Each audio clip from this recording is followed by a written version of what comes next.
This week, off-screen. We get some insight into the Black Panthers' Vanguard of the Revolution. The end is nigh with Paranormal Activity, the Ghost Dimension. Ryan Reynolds and Ben Mendelsohn enjoy the Mississippi Grind. Ed Oxenbould throws some paper planes. And Vin Diesel is the last witch hunter. All those to come and more off-screen. This is OffScreen. OffScreen.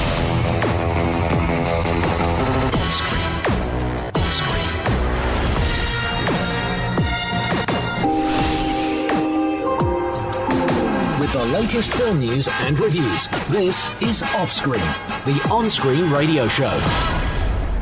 Welcome to Off-Screen, I'm Van Connor. My name is Kase Allen. Your name is in fact Kase Allen, I can confirm. It is, this. it says that on my driver's licence. Does it? Yeah, oh, it does. Okay. So, right, shall we start then this week with The Last Witch Hunter, of which Vin Diesel is said Last Witch Hunter. He is the eponymous last one.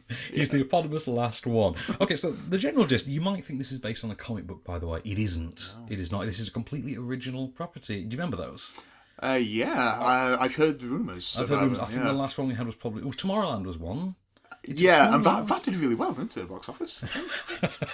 That's the joke. So yes, so this is an original story. What you've got is Vin Diesel as a character named Calder. He is one of a set of 13th century witch hunters. So, he's not the last one at this stage. He and his tribe managed to corner the Witch Queen. That is her full name, by the way. We're never given any more than that. And as she takes them all out, Vin Diesel finally manages to drive the killing stake through her. But as one last act of vengeance, she grants him with immortality, the ultimate curse. Now, flash forward 800 years, he's in the present day, he's in 21st century New York, driving an Aston Martin no less, and looking like Vin Diesel. And apparently, as the movie begins, he's been on holiday to Abu Dhabi as well, so life is fairly sweet. Probably filming a fast film. Exactly, you almost think like they got him on the way home from filming. Yeah. So, where we are now is a new stage of sort of societal evolution where human beings exist unknowingly alongside this secret war, a la Blade, if you know what I mean, in which the witches police themselves effectively, and the only contingent agreement they have to subscribe to is the idea that no human beings are ever harmed, or indeed really discover the existence of magic. When they step out of line, guess who steps in to take them down, or say take them down, to bring them to the Witch Council. The Witch Council? The Witch Council. Who all look like sort of 80s backing dancers, which I think is actually a joke made in the film. And one day, when his Dolan, as they're called, which is sort of priest slash handler slash historical chronicler slash token Michael Caine role, when his Dolan is killed, or murdered, when his Dolan is murdered, Vin Diesel's Calder starts to investigate and discovers, would you not know it, something bigger is afoot. And it may tie into the very origins of Calder himself. Here's a clip. So you're the new guy? We've actually met before, a long time ago. See that cornerstone? I watched him lay it in when this was nothing more than a cornfield. That was a long time ago. I pledge my life and loyalty to you as the 37th Dolan. I swear to help you carry out your duty to the... When they were building this city, construction crews discovered a mass gravesite 60 feet below ground, filled with thousands of forgotten slaves. Know what they did? No. Worked by night, filled the hole, and kept building. There are shades of evil everywhere. So, The Last Witch Hunter is basically exactly as stupid as you think it's going to be. Good. No, it's kind of weird. So on the one hand, you have the sort of, we're in the real world, but we're using guns on supernatural creatures style of Constantine. You have the secret society, the secret supernatural society element of Blade. And then in the middle of it, you have this storyline, which seems to be an attempt to add grit to the Sorcerer's Apprentice.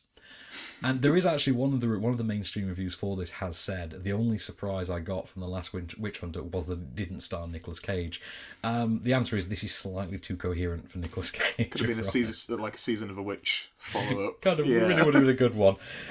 Vin Diesel, it must be said, I still can't decide after having seen this film whether or not Vin Diesel can actually carry a movie outside of the Fast and Furious franchise.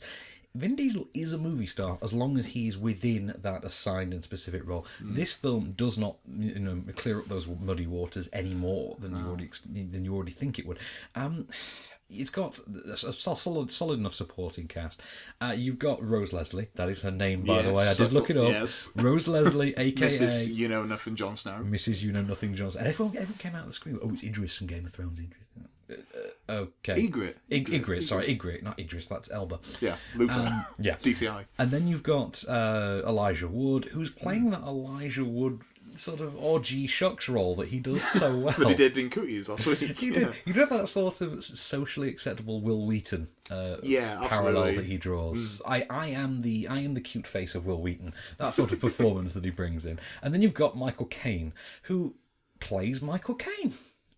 As you expect him to. Michael Caine as a priest. Exactly. The dialogue is 95% exposition. Like, literally, you haven't seen anyone run into this many rooms and yell exposition since the last one of those Dan Brown adaptations. Right. When we know that was all Tom Hanks did. He runs into rooms. Oh, well, this is where the witch of the mildy tree lives, and in order to take down you need the sap of the mildy tree to meld with wolfsbane, and you put it in this magical lance of the Persephone, and you what? This is gibberish at best. I mean, and we got another one of those films to look forward to next year. Are we? Which one now? Inferno. Oh God! Where he's got amnesia. Yes, we have that to look forward to. Isn't that with Felicity Jones as well? Yeah, it is. Yeah, so it's not all bad. We can look at it. So the film is awful. Brack Eisner, who of course famously brought us not Hercules, is it? The Crazies, that was it. Yeah. He brought us The Crazies. I thought Crazies was okay. Right, well, he's taken this up to an almost that Rammstein level of video music video. In Triple X. Yeah. He's done that with this, and his choppy editing has reached such a stage where when there are actual action sequences, and there are about every 10 minutes, you can't see the end result. At one point, literally, the movie ends with Vin Diesel taking out the big gribbly gobbly or whatever it is, and you don't really see how he did it. What? That doesn't. No. You're like, oh, do you know what? It was 90 minutes and I was basically entertained. Who cares? I mean, the scenes with Vin Diesel and Michael Caine, they are agonising to sit through. Really? They really are. How are you doing, kid? Because he's immortal. So Michael Caine's like, yes, this is why we are great friends, kid. I keep telling you to go out and live your life. Well, when you get to be my age, kid.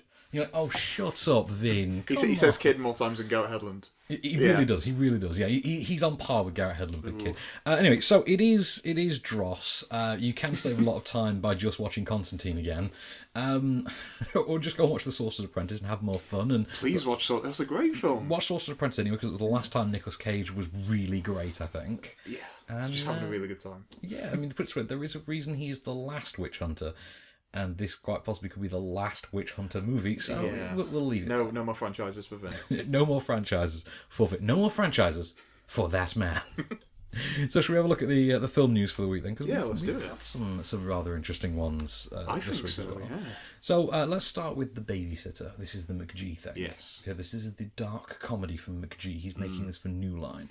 And this, earlier in the week, Robbie Amell signed on to star in it. I like him. We watched The Duff together last weekend, yeah. didn't we? And we had a lot of fun. Merriment was had. Yeah, merriment was had by all. And he's now signed on to McGee's New Line dark comedy. Cool. Is he going to be like the main guy, the lead? I believe he'd be a love interest type. A love interest, okay. But of course, he's now been upstaged by none other than Bella Thorne. Bella Thorne, who sounds like she was named for a young adult novel, has joined. She does, doesn't she? Like one like the Twilight offshoots. Yeah. You just feel like it's because her surname's Thorne. Yeah. You just think. Her first name's Bella as well. Yeah, were your parents reading a lot of young adult novels? She sounds like she should be the main character in her own name. Absolutely, yeah.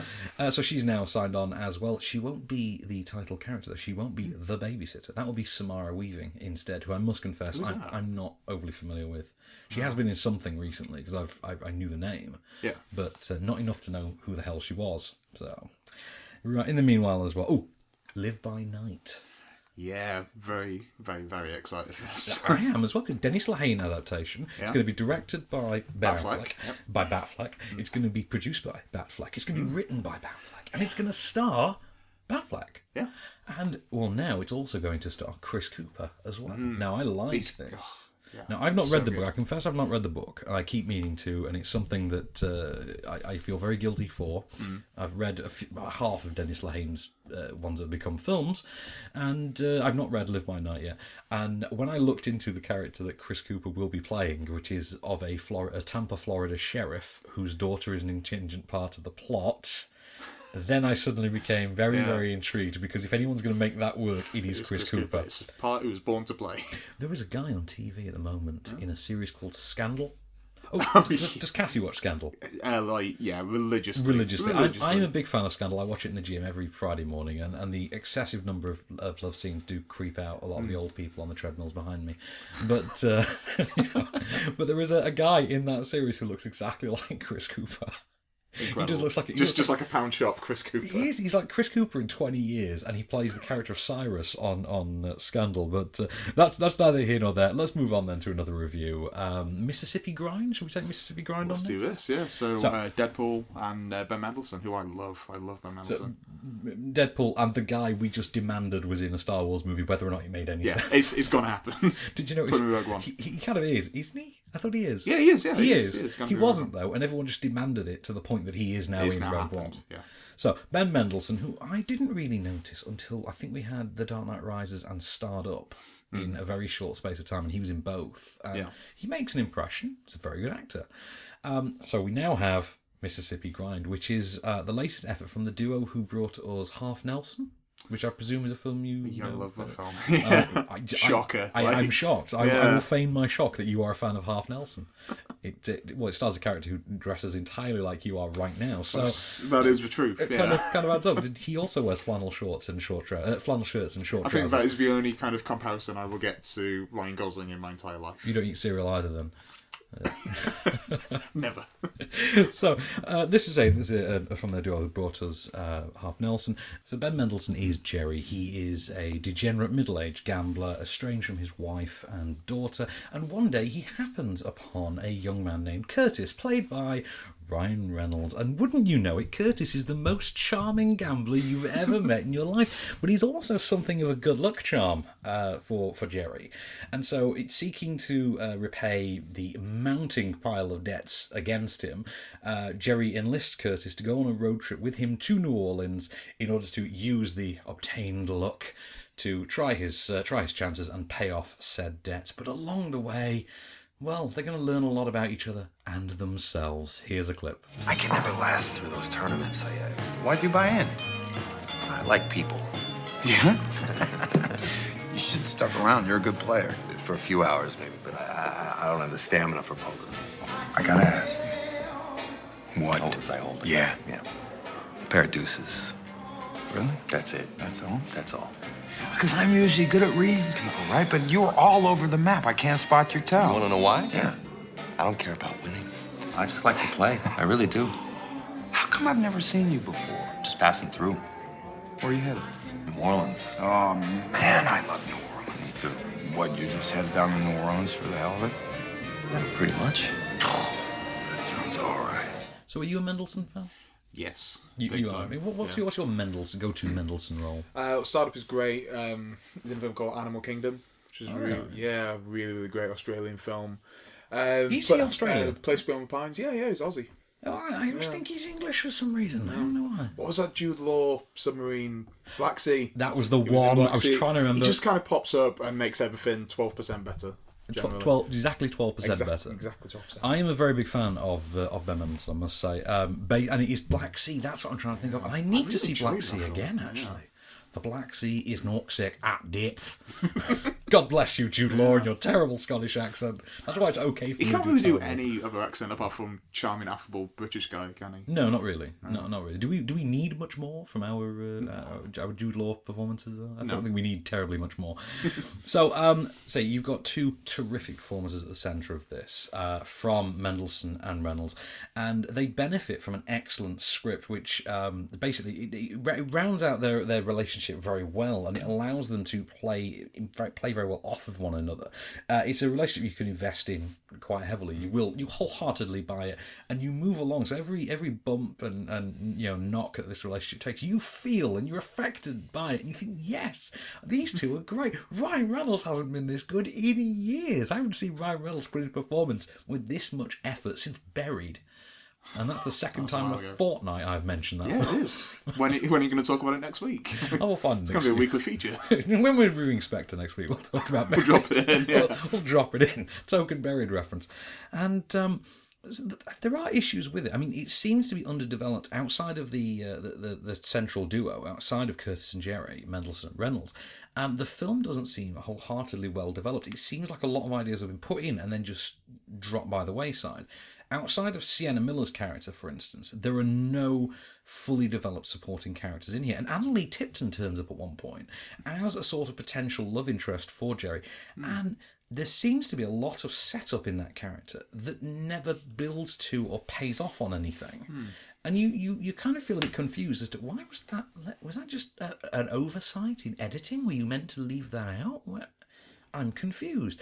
And not just because it's, a crime in my eyes to waste the talent of Annalee Tipton. She is great. She is great. I enjoy Annalee Tipton on screen. But she's one of the better things about Luc Besson's Lucy. But, aside from that, in the end, you will take away the stylish direction and you will take away those two performances from Ryan Reynolds and Ben Mendelsohn. And to be fair, you don't really need much more. This has no mainstream appeal anyway. It is a slow burn character drama. There's no mainstream appeal in this. So you think, okay, as long as I'm getting great direction, as long as I'm getting those two great performances, and I'm vaguely satisfied by the end of it, why not? What's not to love from that? So yeah. So some more film news then before we carry on. Do you have anything to report this week? Anything caught your eye? The Oscars. Oh yes. Let's talk about this because we actually watched the Oscars, you and I. Yeah. Not this last year. We did the year before. Yeah, we did the year before, but yeah.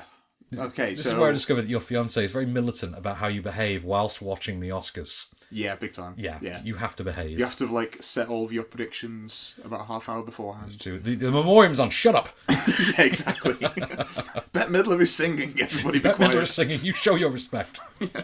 Okay, so they have just announced who will be hosting next year. Yes, and it is a return, Chris Rock. Chris Rock. Are you happy about that? I'm happy about that. I quite enjoyed him when he last hosted. It was about 10 years ago. I think it was 2005. I think it was 2005. Yeah, it was a year before Jon Stewart did it for... I feel kind of bad. I never watched any of the Jon Stewart ones. I feel kind of bad for that. They were so good. Well, I would imagine they would be. My thing with that one as well is it's kind of interesting to me. The guy who's running the Oscars now, the producer of it, was also a producer on Everybody Hates Chris. Yeah, well, it's interesting that, isn't it? Yeah, a little bit of nepotism in there, but no, it's Chris Rock. I was hoping that Key and Peele were going to be doing it. That would have been amazing. Maybe they'll get the Emmys first and then see how they can prove themselves. And isn't it Tina Fey and Amy Poehler get the Globes? Is that how it works? They get the Globes every year. Every year. Because they're just that damn good, that's why. Yeah, but I'm fine with him taking a bit of a chance. Well, that actually was on my list, but now you've taken it, so take that one off. Speaking of people who are very good at their job, Peyton Reed. We must talk about Peyton Reed, who did such a good job at bringing Ant-Man to fruition after development hell, it would seem. Well, less development hell and more the hippie wants to drag his heels for half a decade. And then he gave us what has turned out to be one of Marvel's better regarded films. Yeah. Who'd have thunk it? So Ant-Man obviously turned out to be a phenomenal success. We're now getting a sequel, Ant-Man and the Wasp. And wouldn't you know it, Peyton Reed is returning to direct it, which makes him one of only 5 directors to have directed more than one of the MCU. Favreau, Whedon, Go on. the Russos. The Russos, go on. Who's the other? Are we including Peyton Reed? Or? Peyton Reed's one of 5, so you've got 3. Plus Peyton Reed's 4. Oh, who's the 5th? It's somebody really obvious as well, isn't It's someone really obvious because we all adore his film. And I met him and he's a damn nice chap. He's a hyperactive chap, but... James Gunn. Oh my god. Well, it's not come out yet, so... It's not come out yet. Well, neither's Ant-Man and the Wasp. I thought it was an existing film. Not an existing film, you sark. Right, so on to the next review then. Should we do paranormal inactivity, the ghost dimension?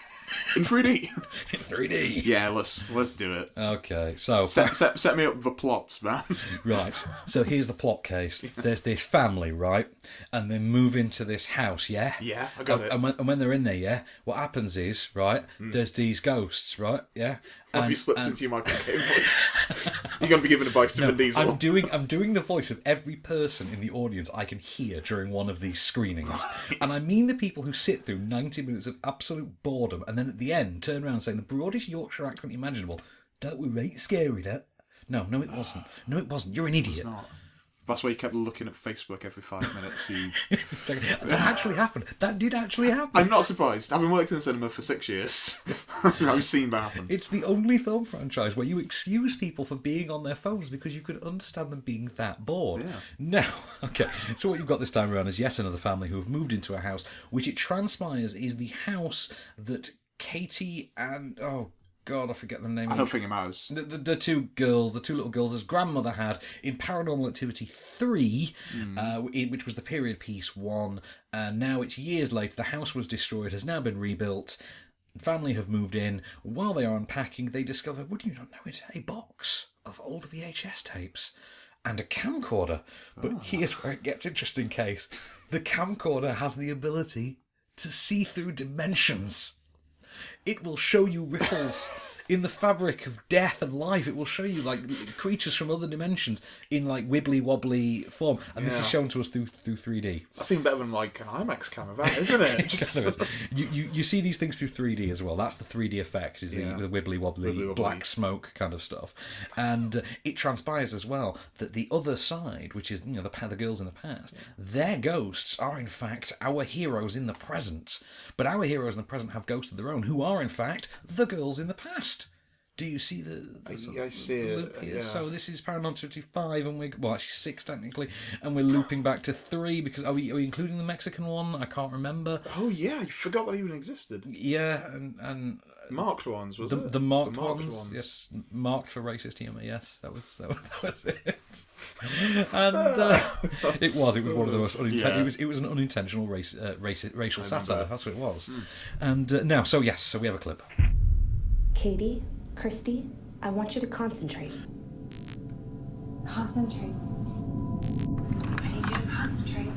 She's like in some sort of like trance state or something. They're inducing a trance in it. Where'd you get this? From a box of like 80 VHS tapes the old homeowners left in the basement. This tape is like 20 years old. Tell me what you see. I think I see 2 men. What are your names? Ryan. Mike. We're the Fleege brothers. Brothers. Daddy, I can't sleep. What's going on? I hear noises in my room. You hear noises in your room?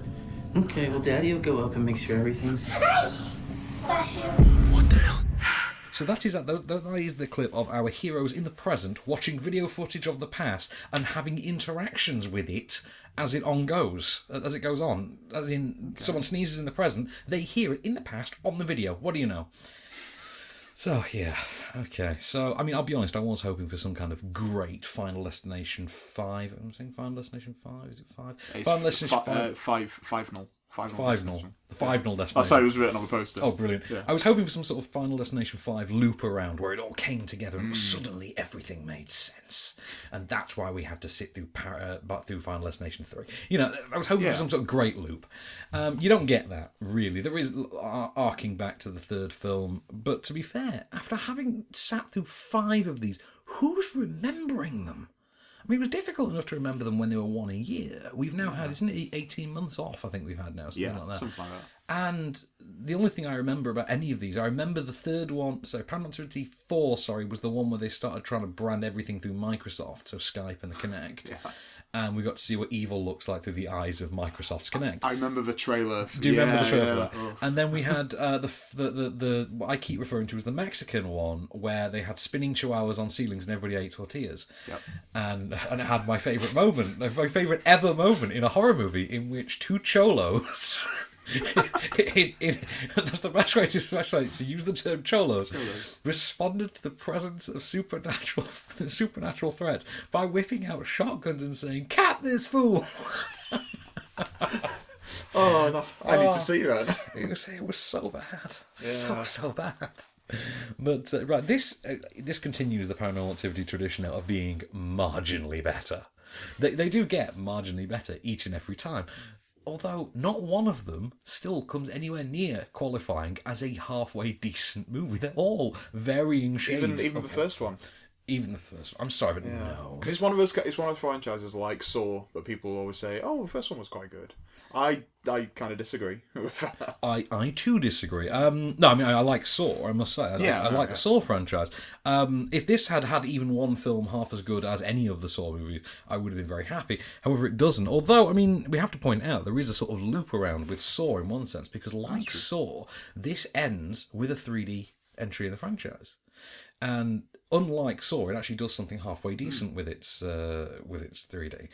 This actually manages to use the 3D effect rather immersively, rather well. It's never quite explained why this family have a 3D camcorder, but I'll let it go. That would be my main question. I'll let it go. Dad's a bit of a hipster. It's fine.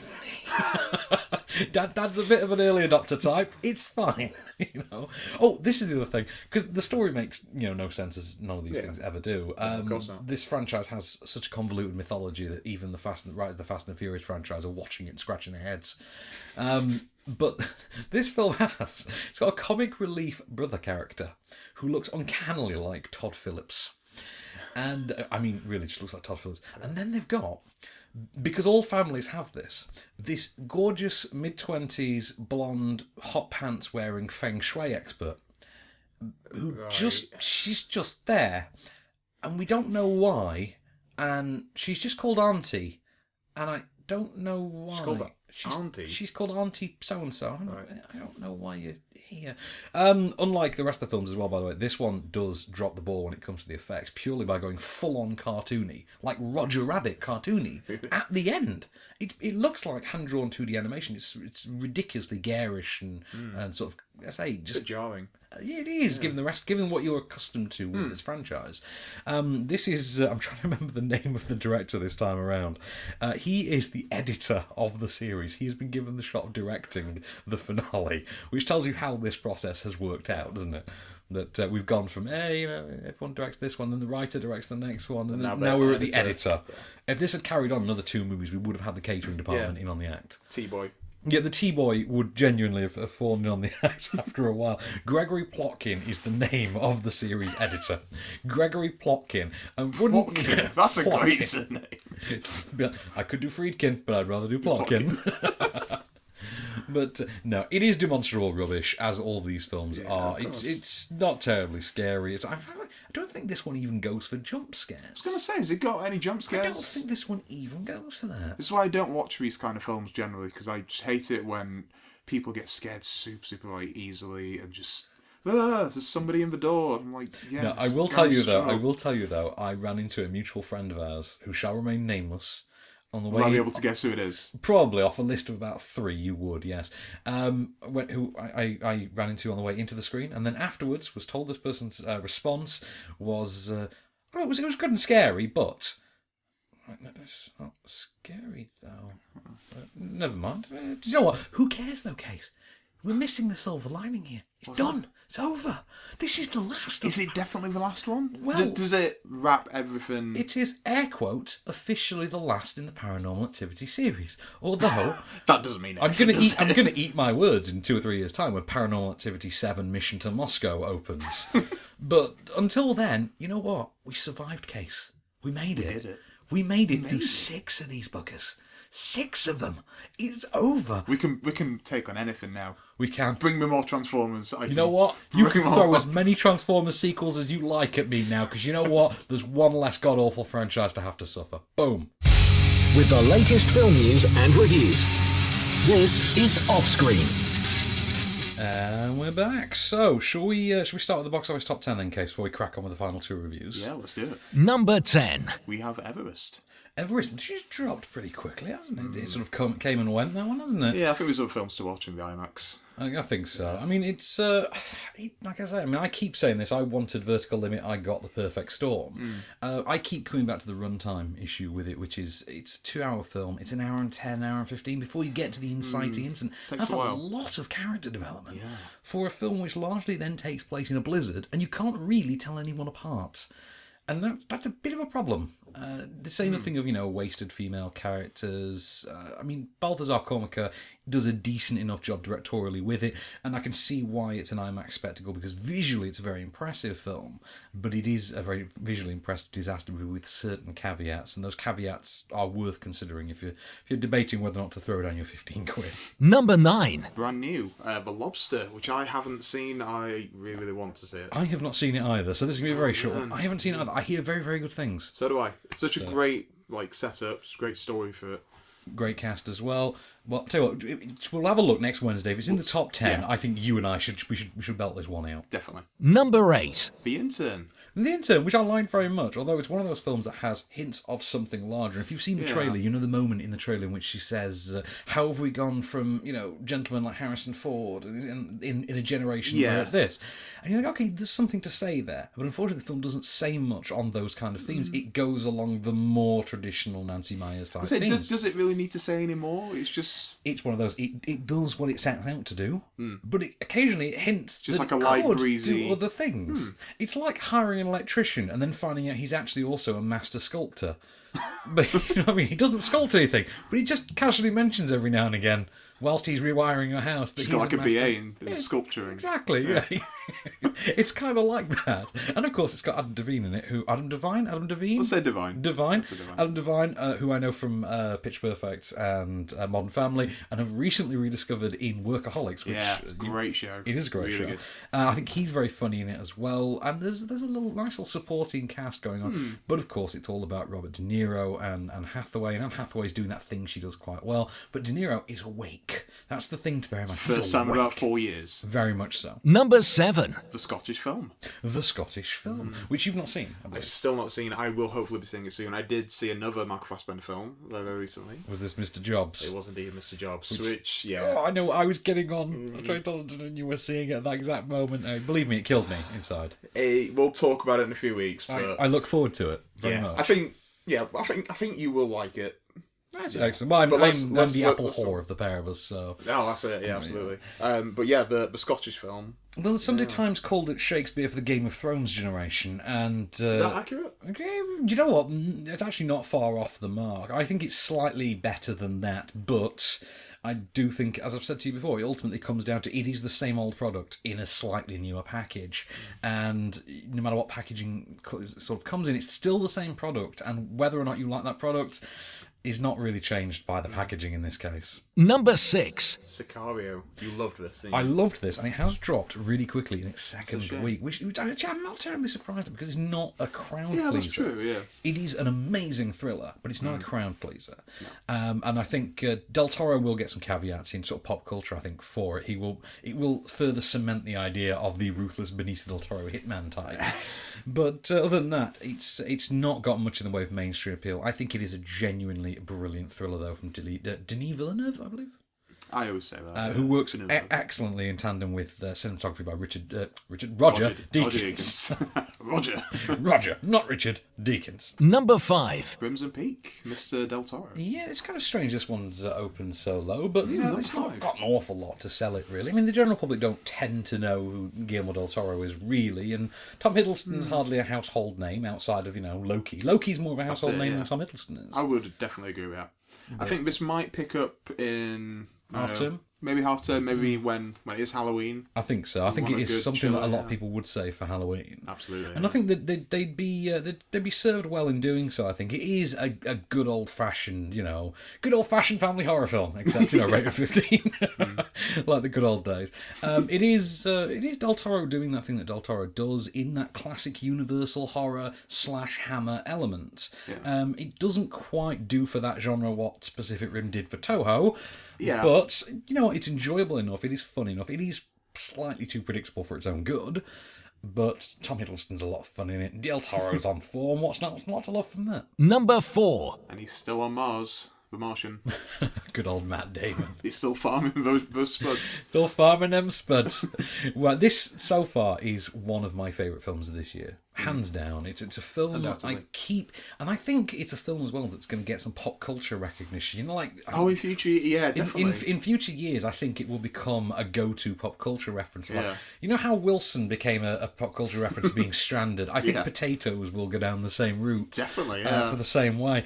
And I think it deserves to be. Like I say, it's Ridley Scott's best film for a long, long time. I think we're agreed on that. Yeah, I would not be surprised if he gets a nomination. You think? Yeah, but I think it's going to be one of those things where, like, because he's never won, so I won't be surprised if he wins for us because they like awarding the big technical. Do you think? Like Alfonso Cuarón and.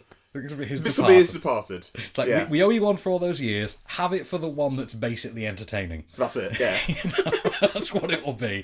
And you know what it deserves to be? It's got a hell of a cast, a hell of a story, a hell of a script, actually. Yeah, Drew Goddard. Drew Goddard has some good work Smashed on it. this. And also, a hell of a soundtrack. And who'd have thought that one? Number 3. This film does not have a good soundtrack. What is it? Pan. Oh, no, Pan does not have a good soundtrack. Here we are now, entertainers, not.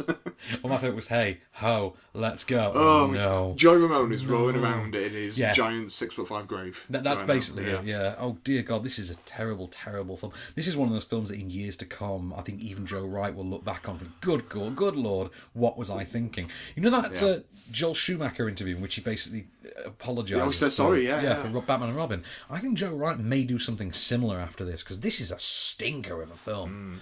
And no, everyone in it is terrible. The script's terrible.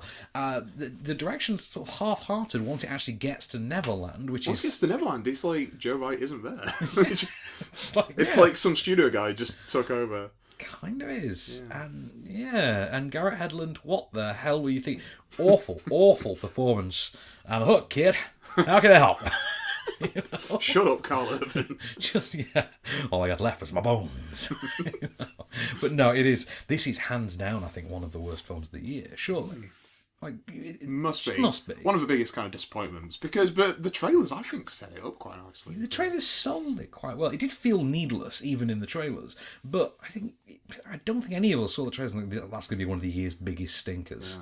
But here we are now, and you're not going to entertain us. Number 2. Suffragette. Kay Mulligan. Suffragette did entertain me, surprisingly. It did entertain, yeah. I like Suffragette. I know some people have been quite down on it, and again, Sunday Times did not like it.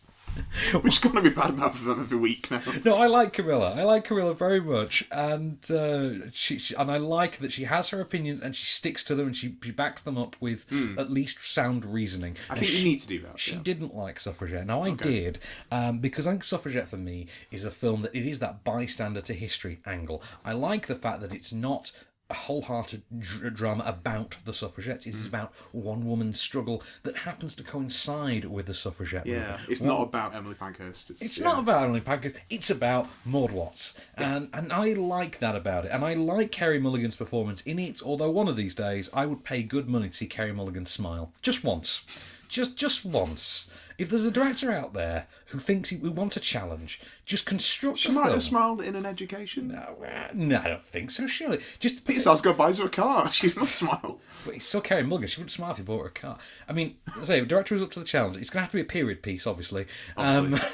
Joe Wright. Get Joe Wright back up to form and get her... There you go, Joe Wright. You want to redeem yourself in our eyes. Make a film in which Carey Mulligan smiles. But she's very, very good in it, as is Helena Bonham Carter, as is Meryl Streep, whose cameo is so perfectly timed in this, and it is a cameo. Let's not mince words on it. She's on the main poster. She's got main billing and everything. It's a cameo. It's Judi Dench in Shakespeare in Love. It's a cameo. And probably get an Oscar. Oh, don't get me wrong.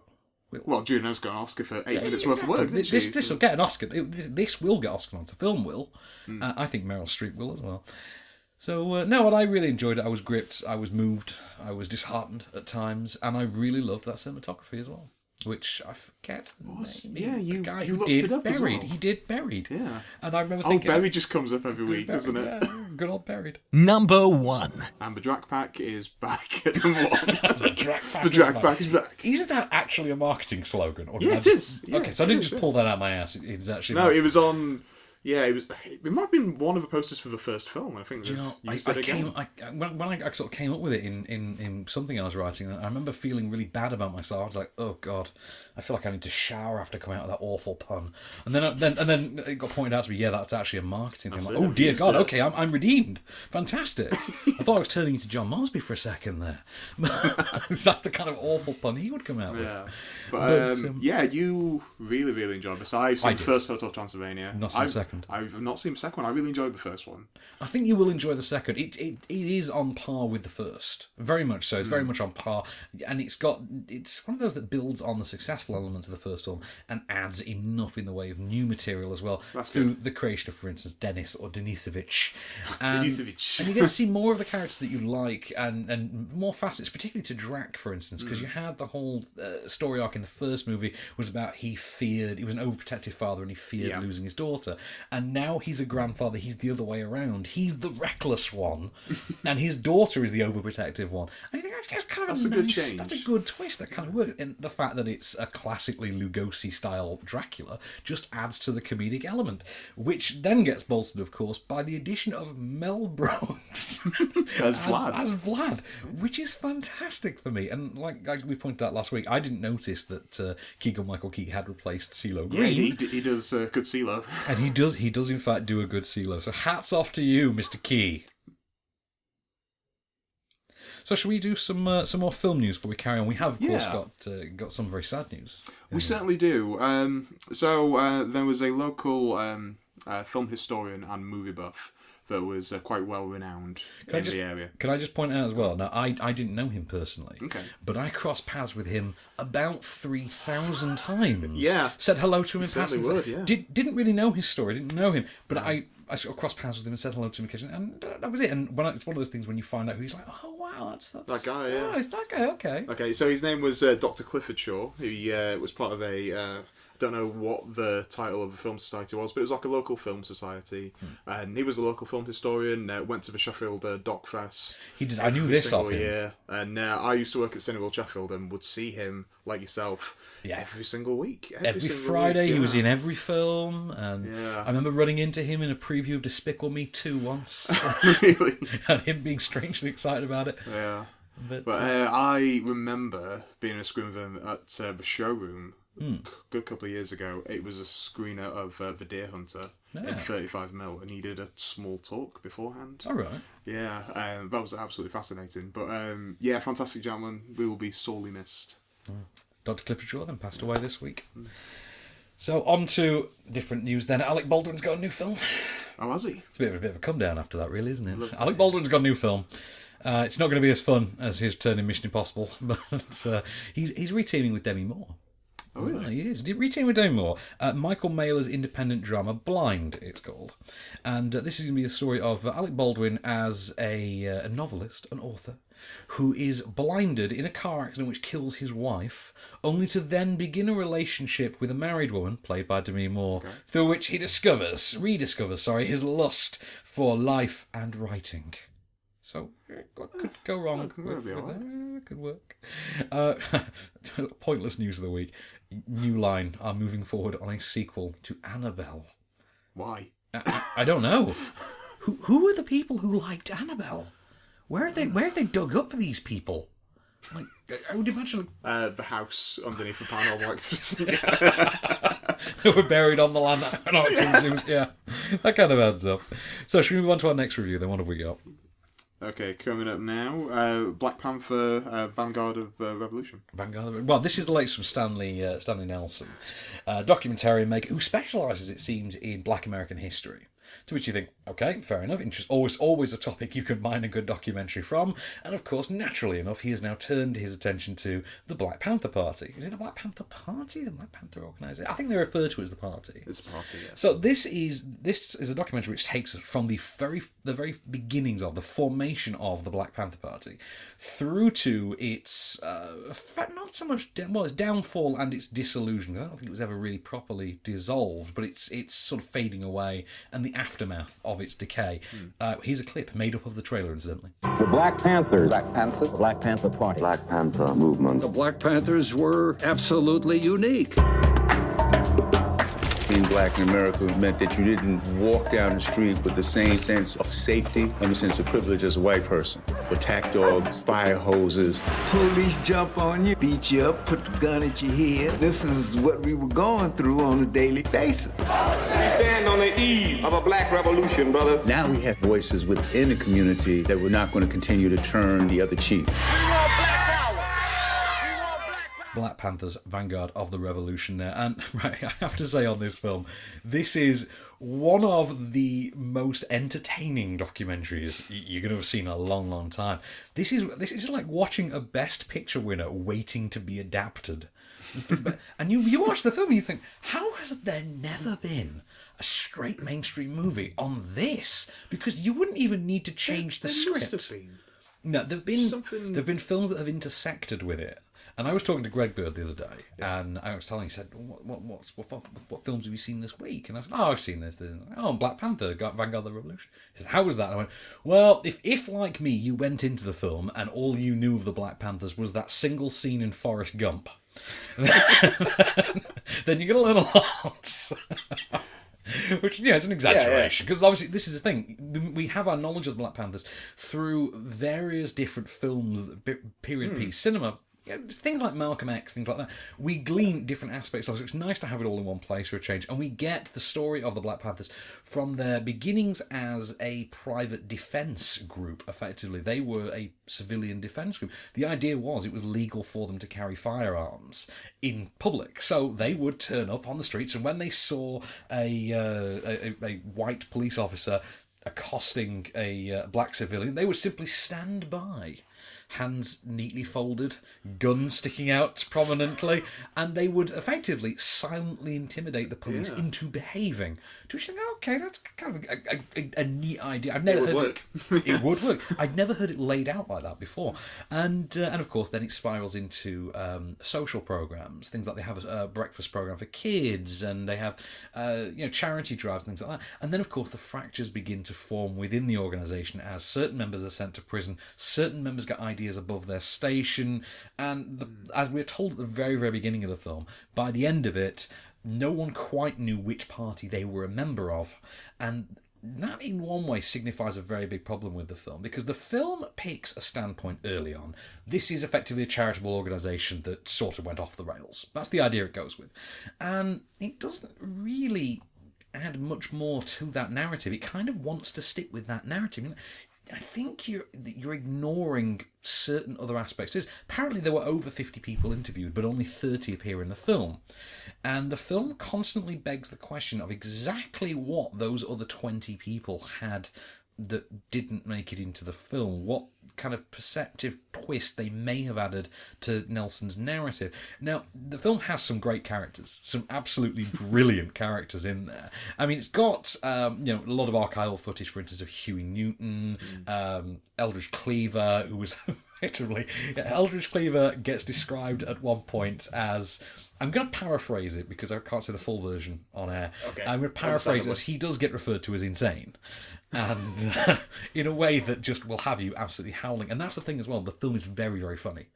You wouldn't think it. This is a funny... You wouldn't think it. It's a funny film. There's a lot of humour in it. But it goes into areas, albeit briefly, that you don't quite expect it to. It, for instance, highlights the pop culture influence of the Black Panthers. They influenced fashion. The fact that that pigs became slang for police, that originated with the Black Panthers, apparently.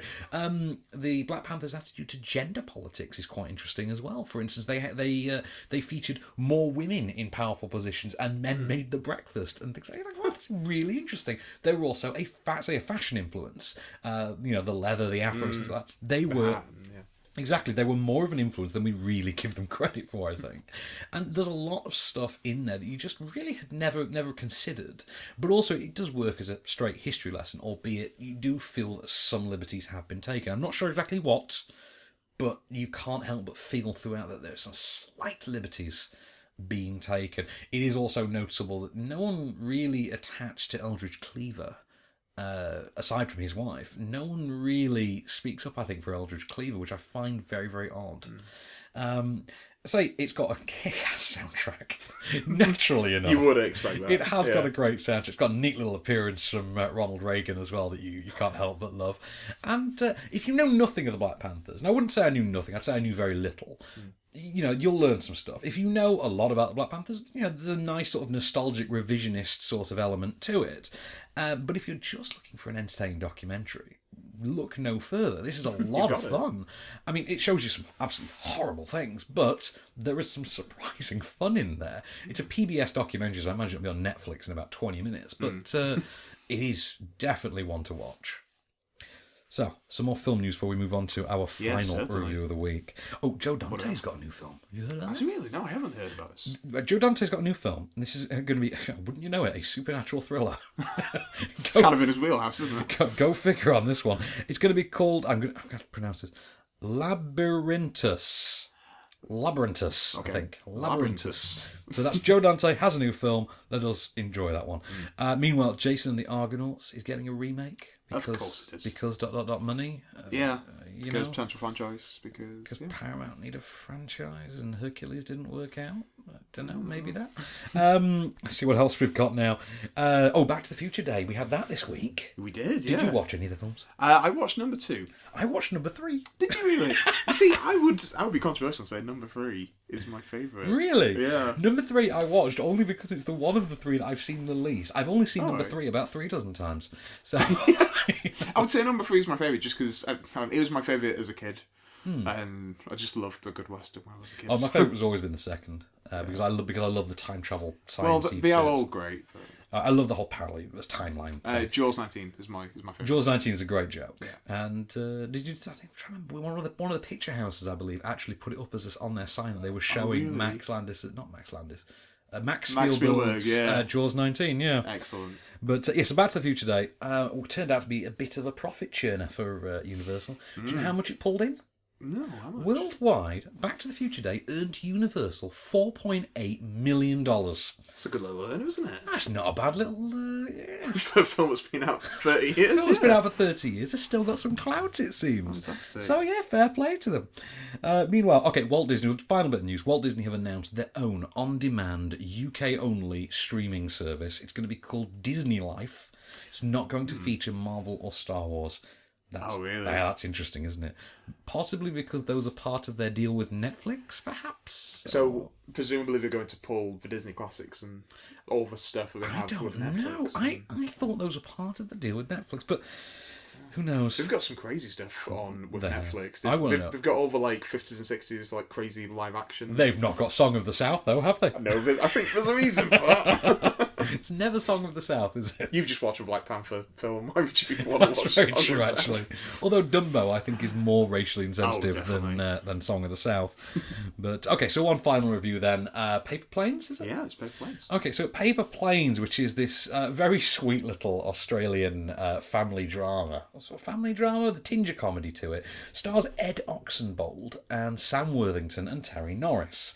And Ed Oxenbould, you might remember as... And he's actually credited on the poster as being the star of Alexander the Terrible, Horrible, No Good, Very Bad Day. Which, yes, I can say that 3 times fast. Sam Worthington, Avatar. Oh, wait, is this the bad rapper kid? This is the bad rapper kid from The Visit, yes. Now, first and foremost, I should point out, he's Australian. I did not know I did not know that. That kid's good with an accent, isn't he? Take note, Jude Law. Yeah, take note, Jude Law. This kid, this 12-year-old kid is kicking your ass, Jude Law. And so Ed Oxenbould plays Dylan. Ed Oxenbould plays Dylan, who is a young boy who's recently overcome the unexpected death of his mother. His father has overcome it less successfully, we shall say, his father being Sam Worthington. And one day at school, Dylan discovers that he, it turns out, has a natural gift for throwing paper aeroplanes. As you do, to the extent that he could actually be a world record holder. He is then swiftly entered into the World Paper Aeroplane Championships. That doesn't exist. No, that does exist. I looked into it. You looked it up? I looked into it. it does exist. And believe me, when you see it in the context of this film, it is the only sporting event you have ever seen that lasts less time than it takes Ronda Rousey to knock out an opponent. Because literally, these kids just rock up to a line and throw an airplane at the same exact moment, and then the event's over. I think that the world is a much brighter place now that I know that. Now that I know that exists. If you want me to be really technical, I could look at what the actual record is for you. Yeah. But so it's a family drama. Then young boy wants to, he wants to drag his dad out of depression, but also he wants to be the World Paper Airplane Champion. Here's a clip. Where have you been? At the paper plane competition, which was today. Maybe I should have put on one of the old videos that you're always watching. To go on my own, and I always missed the bus. All right? I tried to wake you, but... Mm-hmm. But what? You just decided to take money from my wallet? Yeah, to buy a bus ticket. All right. Well, you're grounded. Huh? I did it because you wouldn't wake up. 1 week. Well, I made it through to the finals if you're interested. Great. The next week in Sydney. So it is worth pointing out that this is, you know how we say that Robert De Niro's awake in The Intern? Yeah. Sam Worthington's awake in this. No way. Sam Worthington comes out of the Avatar cryo sleep. Sam Worthington comes out damn near likeable by the end of this film. No. But remember back in about 2009, 2010, when we kept getting told that Sam Worthington was a movie star and none of us could quite believe it? Yeah, because Clash of the Titans. Because Clash of the Titans, Rogue, Avatar... Terminator. Yeah, I like Man on a Ledge. I like Man on a Ledge very much as well. That's good. I don't think it's because of him, though. No, I do think he could have been replaced by Jai Courtney and the movie would have been just about as good. But yeah, we'll wait for the follow-up when he plays his brother. Yeah, we'll wait for that. Which movie? When is Jai Courtney going to play Sam Worthington's brother and put an end to this crisis once and for all? I've never seen him in the same room at the same time. I've not either. I think they are secretly. Yeah, he's wearing a mask. I think it is. I think it's like the... it's like a Mission Impossible style mask. I was going to say it was like Voldemort in the first Harry Potter movie where he can turn his head round. And he's wearing a turban. It's Sam Worthington in a turban and he's Jai Courtney on the back. Anyway, back to Paper Planes. So Sam Worthington's very, very good in this film. Very likeable. Very endearing. A solid dramatic performance from in a sort of family film context. Ed Oxenbould, very endearing child star. But of course, maximum props to Terry Norris as the granddad. And I fixate on him because he is a very integral point in describing the tone and humour of Paper Planes, which is it's very much a film for kids to watch with their grandparents. It kind of works on that level. It is an all-round family film, but it does have some of that grandparent humour.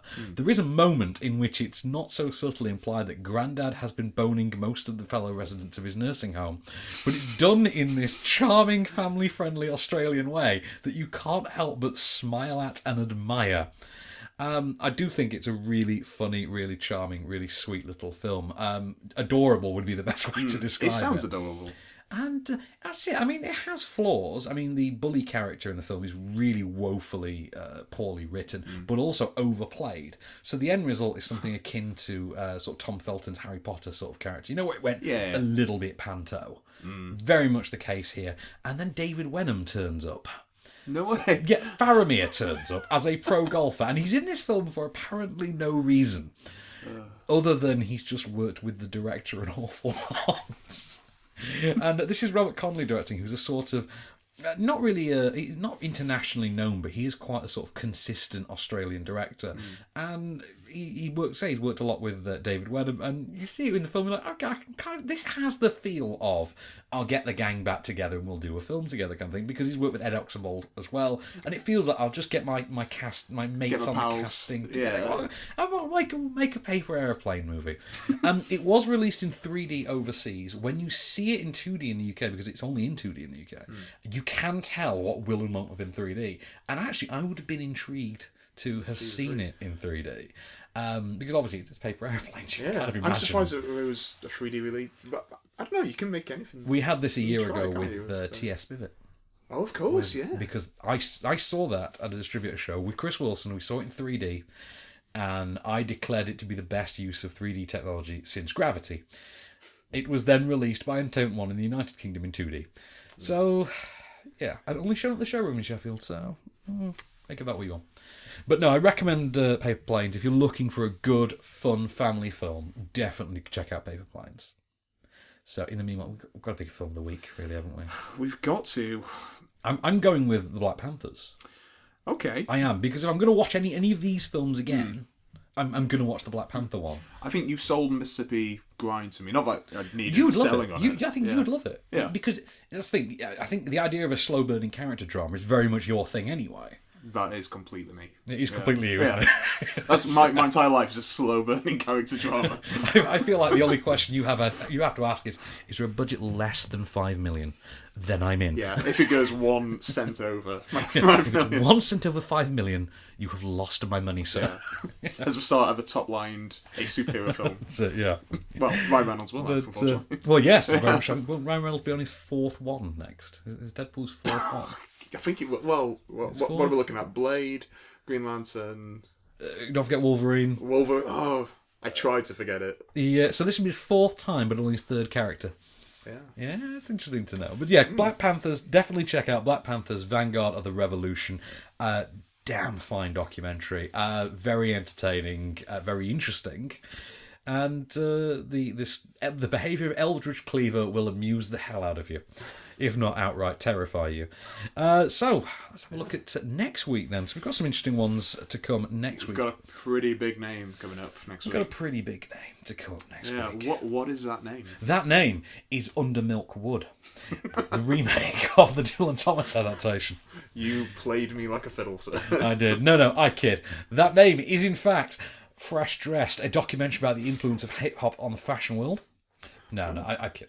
Yeah. That name is Black Souls. A crime drama. No, I'm kidding. It is not. It is Taxi Tehran. Or is it? Is it, in fact, horror movie The Vatican Tapes? It could be that. That'd be a better title for it. Could it be gay culture documentary Do I Sound Gay by director David Thorpe?